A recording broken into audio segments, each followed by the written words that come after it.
If you haven't heard the name Jordan Wright yet, believe me, you're about to be hearing it a whole lot real soon. She's one of the top young agents in the game, and we're actually live here at Nike headquarters. Jordan, what are we doing out here today? We're watching the soon-to-be #1 pick get some work in. Oh, so you're calling it right now, huh? You think he's going first overall? That's a wrap? Of course. I mean, I can't name one player who has dominated the way he has. True, true.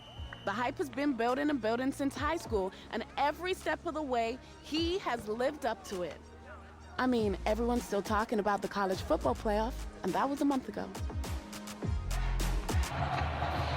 The eyes of the college football world have descended upon this grand palace, the Superdome in New Orleans. Tonight, it's the second of our two semifinal matchups in the college football playoffs, as it'll be the Clemson Tigers taking on the Florida Gators.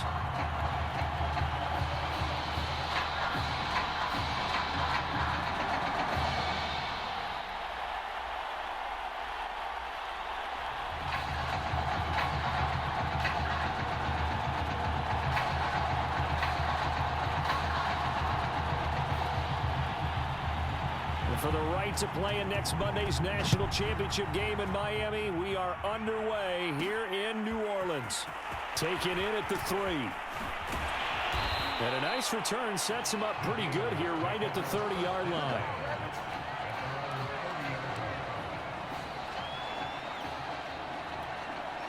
So 1st and 10 now from the 30. White.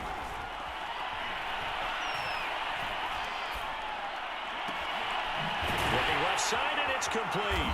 And able to get this one across the 45 before he's brought down.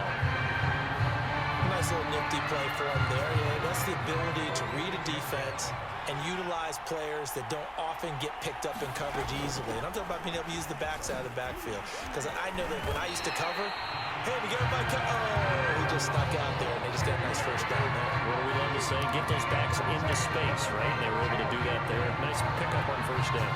Back-to-back good plays have him on the move on first down. And he'll give it here to his running back. And he's taken down inside the 30. Well, we've seen this young man really put together a tremendous career at the collegiate level. I mean, this season alone, almost 1,800 yards, better than 100 yards a game. He has been a force in leading his guys to the semifinal. And, partner, you and I both know that the thought process in the league in recent years has been don't spend a high draft choice on a running back. You can get an excellent runner in the middle to late rounds. Heck, even a free agent sometimes emerges. But in this case, watching him play with his talents, I have no doubt that a team with conviction may take him in the top 5 in this draft. Put the ball in his chest, stand back, and enjoy the results. The first down run got 5. Here's 2nd and 5. To throw, White. On the left side, he finds Beasley. And they do get him down, but not before he's able to slip it inside the 5-yard line. Boy, how about the speed with which this offense can get down the field? It's taken them no time at all to get down here, and now they're set up with a 1st and goal. A terrific opening drive has them knocking on the door. 1st and goal. They'll try the left side. Amos. And just shy of the goal line as he's out of bounds right at the 1. And that gets him 3 yards closer here as it brings up 2nd and goal.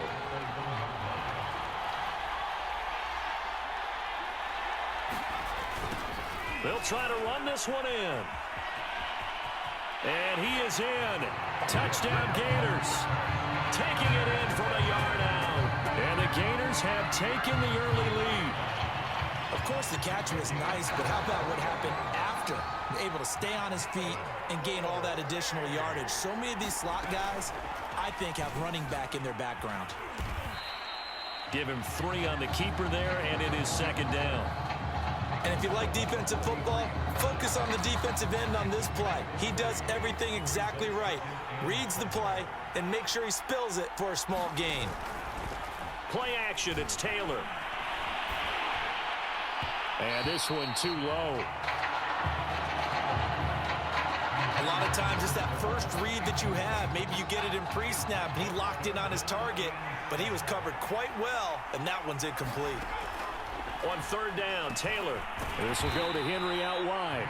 And he gets this only to the 41. Not near enough for the first. And here's the Florida offense.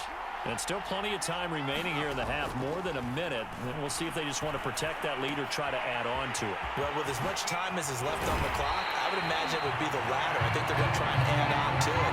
So what they're going to tell the team is very simply, if you can get out of bounds after making a play downfield, terrific. If you can't, everyone hustle to the line of scrimmage, either run another play or clock it and start over again. White's throw here pulled in by Beasley.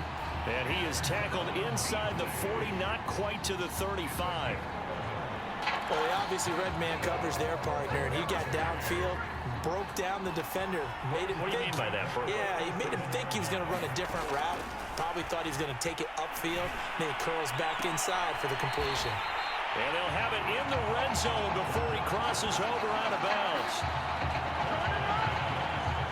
That's the third time on this drive that these two have connected with each other. They've got a real rapport going, and right now it's paying off with big chunks of yardage, as shown by that last play. They'll run on first down. Amos. And he is in. Touchdown, Gators. A great play there as the first half is winding down. And the Gators push that lead out a bit further. Eventually, that becomes man-on-man, and you've got to trust yourself and go up at that moment of truth and make a play on the football. Here's a throw out wide, complete to his running back right side. And he was able to shed one tackle but could not get away from there. He'll get only 3 there, so it leaves him with a 3rd and 7 ahead. And we see another pitch and catch there to the running back. This position just continues to evolve. They become just as critical to the passing attack as a lot of receivers, tight ends, because Taylor hit. He lost the football.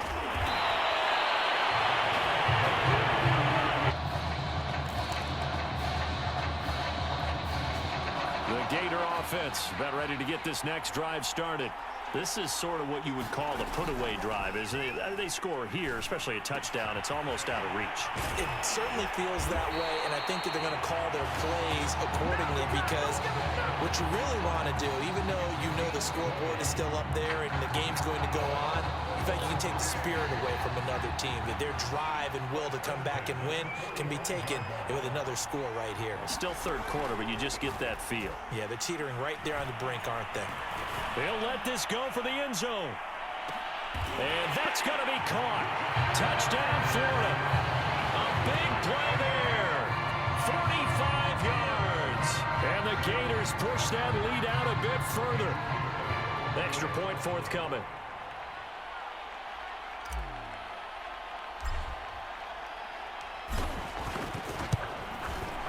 And it is now 21-0. From the 25 on second down, Taylor. And from the 25, they work this to the 29, a gain of 4. You got the big lead defensively. Willing to give them that underneath stuff, right? And this is why you work on your tackling. Tackle them after the catch, inbounds, keep the clock running. Just go ahead and bleed the game out that way. And he gets it to the 32, good enough for a first down.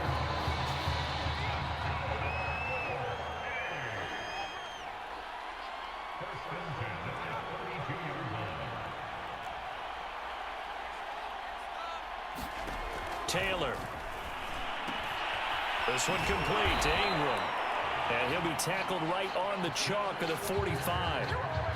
Nice game there, partner, but you and I both know that won't do anything for the final score. They're not going to win this one. Right now they're playing for pride and fantasy points. And just to erase that goose egg, nobody wants to be shut out. Buying time to his left. And he'll be corralled out across midfield down to the 45. And we have to give credit to him for buying time and extending the play. But you know, there's some really upset defenders on that one. They thought that they had him. Instead, he was coated in Teflon and got away. Now this one over the middle into the hands of his tight end, complete. They're going to need to get up and set in a hurry. On 2nd and inches, Taylor toward the center of the field, but it's incomplete. At this point in the game, they've got to continue to try anything they can. They're still working at it, even though this one feels like a lost cause. Play number 7 coming on this drive. It's 3rd and inches.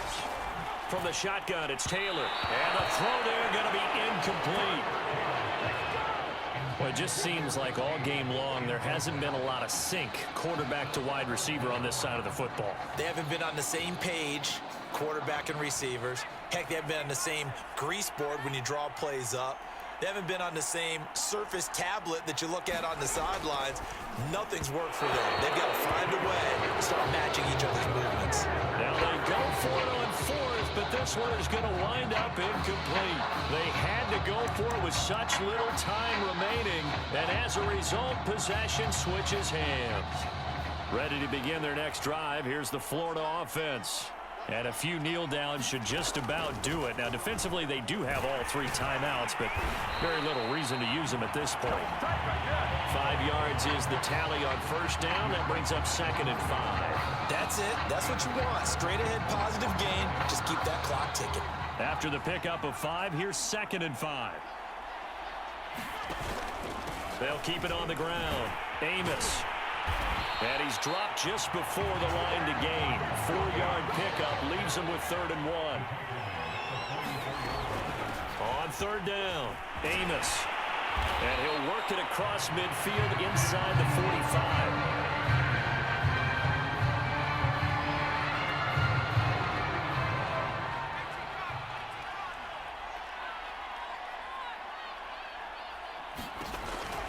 On 1st down, Amos.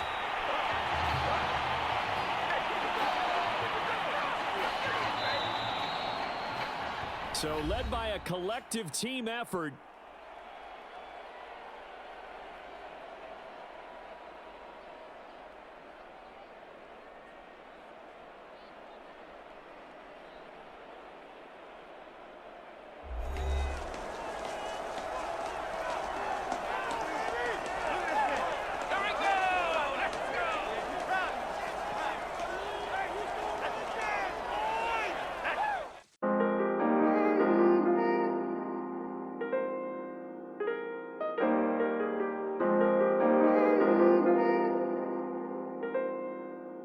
TeeOnDaTrack.